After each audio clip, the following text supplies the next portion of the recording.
Hello everyone, my name is Kritika. Welcome to my channel Academic Gyan. Friends, आज हम जिस topic के बारे में बात करने वाले हैं वो है quantum merit. Quantum merit contract law का एक पार्ट है, तो आज इसी को हम डिस्कस करेंगे। उसके पहले अगर आपने हमारे चैनल को सब्सक्राइब नहीं किया तो प्लीज़ पहले चैनल सब्सक्राइब कर लें, साथ ही बेल आइकन पर प्रेस करके नोटिफिकेशन भी ऑन कर लें। और अगर वीडियो पसंद आए तो इसे लाइक और शेयर करना बिल्कुल ना भूलें। आइए अब टॉपिक पे आते हैं। फ्रेंड्स, जब कभी भी पार्टीज़ एक दूसरे के साथ कॉन्ट्रैक्ट में आती है तो ब्रीच ऑफ कॉन्ट्रैक्ट यानी कॉन्ट्रैक्ट के तोड़े जाने या ख़त्म होने की पॉसिबिलिटी हमेशा ही बनी हुई होती है। इस ब्रीच से होने वाले नुकसान को कम करने के लिए कुछ रेमेडीज़ यूज़ की जाती है। उन्हीं रेमेडीज़ में से एक है क्वांटम मेरिट। क्वांटम मेरिट है क्या, अब ये देखते हैं। क्वांटम मेरिट एक लैटिन फ्रेज़ है जिसका मतलब होता है as much as one deserve या वॉट वन हैज़ अर्नड।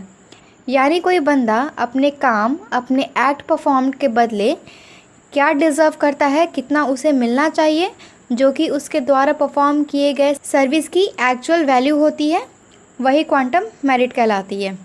जैसे अगर एग्जांपल देखें तो दो पार्टीज़ किसी कॉन्ट्रैक्ट में आती है किसी काम को लेकर।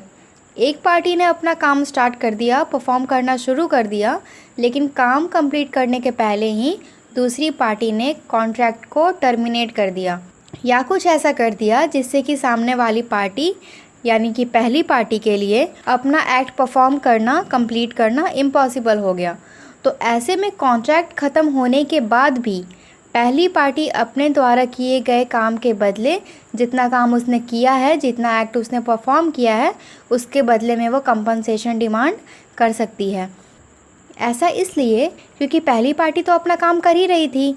अगर उसने थोड़ा सा भी काम किया है तो उसमें उसकी मेहनत, उसकी एनर्जी, उसका टाइम लगा है, जिसके बदले वो कंपनसेशन डिज़र्व करता है, बेनिफिट डिज़र्व करता है। साथ ही कॉन्ट्रैक्ट रेपुडिएट करने का डिसीज़न भी दूसरी पार्टी का था, उसमें इसकी तो कोई गलती थी नहीं। कॉन्ट्रैक्ट कंटिन्यू होने के केस में तो ये अपना काम कंप्लीट करके देता ही देता, इसलिए अपनी सर्विस के बदले ये पेमेंट डिज़र्व करता है। इसी तरह के क्लेम्स को हम क्वांटम मेरिट के नाम से जानते हैं। क्वांटम मेरिट के कुछ केसेस होते हैं, तो आइए अब देखते हैं कि वो कौन कौन से केसेस हैं जिसमें क्वांटम मेरिट अराइज होता है। तो पहला केस है where an agreement is discovered to be void, यानी जब कोई अग्रीमेंट वॉइड साबित हो जाता है या फिर वॉइड एब इनिशियो यानी कि शुरू से ही वॉइड हो। इसको हम एक एग्जाम्पल से समझते हैं। जैसे मान लें ए एंड बी किसी कॉन्ट्रैक्ट में आते हैं, किसी काम के लिए अग्रीमेंट करते हैं। बी कहता है कि उस काम के बदले वो ए को 10,000 रुपये एज अ कंपनसेशन देगा। ए तैयार हो गया, ए ने काम कंप्लीट कर दिया, सर्विस बी को प्रोवाइड कर दी। उन्हें तभी पता चला कि जो कॉन्ट्रैक्ट उन्होंने किया है वो वॉइड है, लेकिन जैसा कि ए ने अपने हिस्से का टास्क कंप्लीट कर दिया है तो वो अपना पैसा बी से रिकवर कर सकता है और बी ए को कंपनसेट करने के लिए बाउंड है क्योंकि उसने ए द्वारा किए काम का बेनिफिट रिसीव किया है। सेकंड केस है वेयर समथिंग इज़ डन और delivered without intention to do gratuitously. जब कोई पर्सन कुछ ऐसा एक्ट परफॉर्म करता है किसी के लिए या किसी को कुछ डिलीवर करता है with an intention to earn something, तो वो हमारा नॉन ग्रेट्यूटस एक्ट कहलाता है। आसान शब्दों में अगर हम कहें तो ग्रेट्यूटस का मतलब होता है फ्री ऑफ कॉस्ट। जैसे प्यार मोहब्बत में हम किसी के लिए कुछ काम कर देते हैं, किसी को कुछ दे देते हैं जैसे कि गिफ्ट, तो वो हमारा ग्रेट्यूटस एक्ट कहलाता है। और नॉन ग्रेट्यूटस एक्ट का मतलब होता है किसी के लिए कुछ सर्विस देना, गुड्स देना with an intention to earn something, ठीक है, जिसमें हम कुछ कमा सकें। तो जब कोई नॉन ग्रेट्यूटस एक्ट किसी के लिए परफॉर्म करता है तो वो बदले में पेमेंट चाहता है, और जिसने गुड्स या सर्विसेज ली होती है, उसके बेनिफिट लिया होता है, वो बाउंड होता है उसके बदले में पेमेंट करने के लिए। फॉर एग्ज़ाम्पल ए ने बी की शॉप से कुछ सामान ऑर्डर किया ऑनलाइन। बी ने गलती से उसकी डिलीवरी सी के घर पे कर दी, लेकिन सी ने बी को नहीं बताया कि उस सामान की डिलीवरी गलती से उसके घर पे हुई है, उसने ऑर्डर किया ही नहीं और वो बिना बताए सब कुछ यूज़ करने लगा। बाद में ए ने बी को वापस से कॉल करा कि मेरे पास में आपकी डिलीवरी नहीं हुई है। तब बी को समझ में आया कि उसने गलती से सी के पास सामान डिलीवर कर दिया है, तो वो सी के पास जाता है और गुड्स वापस करने को कहता है।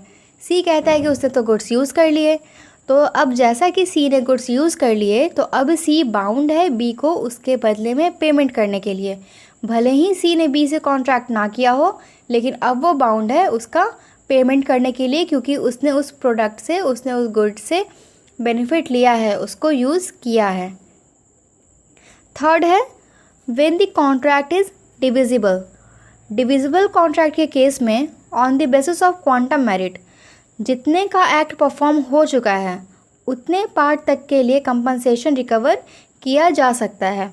जैसे कि इस केस में वर्क को पार्ट्स में डिवाइड किया जा सकता है, तो उसी अकॉर्डिंग पेमेंट का भी डिवीजन पार्ट्स में हो सकता है, पेमेंट भी पार्ट्स में किए जा सकते हैं।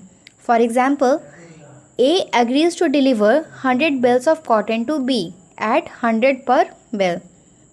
दोनों के बीच डिसीजन हुआ कि डिलीवरी 2 बार में होगी और पेमेंट भी 2 बार में होगी। पहली बार में 50 बेल्स ऑफ कॉटन डिलीवर कर देने के बाद बी ने कॉन्ट्रैक्ट को कैंसिल कर दिया, लेकिन जैसा कि ए ने 50 बेल्स कॉटन की डिलीवरी कर दी थी, तो बी उस 50 बेल्स के लिए पेमेंट करने के लिए बाउंड है। 50 बेल्स का पेमेंट बी को करना ही होगा। Fourth is in case of act preventing the completion of contract, यानी यदि कुछ ऐसा हो जाता है जिसके वजह से कॉन्ट्रैक्ट पूरा नहीं हो सकता, या सामने वाली पार्टी कुछ ऐसा करती है कि कॉन्ट्रैक्ट को पूरा नहीं किया जा सकता, तो ऐसा case act preventing the completion of a contract के अंदर आएगा। जैसे कि मान लें ए ने जेड को साथ बिजनेस करने का ऑफ़र दिया। ए ने कहा कि तुम ऊनी कपड़े बनाना और मैं उसे मार्केट में बेचूंगा। 10 कपड़े बनाने का कॉन्ट्रैक्ट हुआ। बी ने ऊनी कपड़े बनाने शुरू किए और ए को देना शुरू कर दिया। 3 कपड़े बन जाने के बाद ए ने बी से कॉन्ट्रैक्ट को ख़त्म करने के लिए कहा, लेकिन जैसा कि बी ने 3 कपड़े बना दिए हैं, तो उन 3 का पेमेंट वो क्लेम कर सकता है और ए को उन 3 का पेमेंट करना ही पड़ेगा। साथ ही अगर उसने चौथा कपड़ा बनाना भी शुरू कर दिया हो, भले उसे कंप्लीट ना किया हो, लेकिन जितना काम उसने किया होगा उतने तक का पेमेंट लेना वो डिज़र्व करता है। नेक्स्ट है in case of indivisible contract performed completely but badly. Indivisible contract वो है जिसको पार्ट्स में डिवाइड नहीं किया जा सकता। कॉन्ट्रैक्ट कंप्लीट होने के बाद, कंप्लीटली परफॉर्म होने के बाद ही पेमेंट होगा। इसके लिए एक एग्जांपल देखते हैं। सीता ने गीता को अपने 5 कपड़े सिलने को दिए 1 हफ्ते के अंदर। गीता ने कहा कि वो 5 कपड़े 1 हफ्ते के अंदर उसको सिलकर दे देगी और उसके बदले में वो 1000 रुपये उससे लेगी। गीता ने सारे कपड़े सिल तो दिए, लेकिन उतने परफेक्शन से नहीं, उतना अच्छा नहीं। लेकिन जैसा कि उसने काम कंप्लीट कर दिया है, तो वो अपने काम के बदले पैसे लेना डिज़र्व करती है, उसे उसके पैसे मिलने चाहिए। लेकिन अगर सीता ने गीता से कहा कि तुमने मेरे कपड़े अच्छे नहीं सिले और मुझे इसको किसी दूसरे टेलर के पास में सही कराने पड़े, जिसमें मुझे 200 रुपये का खर्चा एक्स्ट्रा आया है, ऐसे केस में सीता चाहे तो 200 रुपये माइनस करके बाकी 800 रुपये गीता को दे सकती है। ठीक है, लेकिन जितना काम उसने किया है उतना तक का पेमेंट उसको करना ही पड़ेगा। काम ख़राब होने के चलते उसका पूरा पैसा काटा नहीं जा सकता।